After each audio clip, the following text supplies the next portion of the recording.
Hello everybody and welcome. In this video I will show you how to create account for a headphone Sony LinkBuds.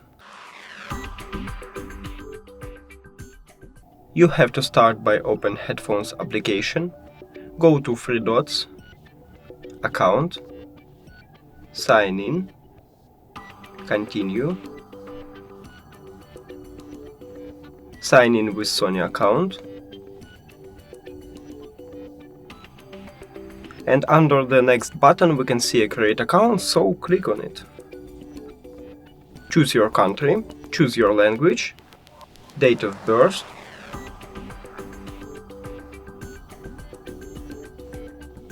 and click agree and continue. Now write your email address and your password.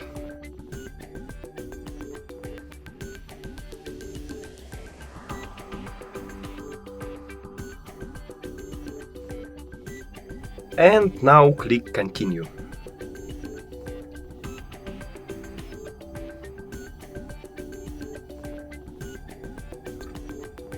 Now you should open Gmail and verify your email address. And we did it! Thank you for watching this video. If you found it helpful, please consider subscribing to channel and leave the like on the video. It's really important to us. See you later!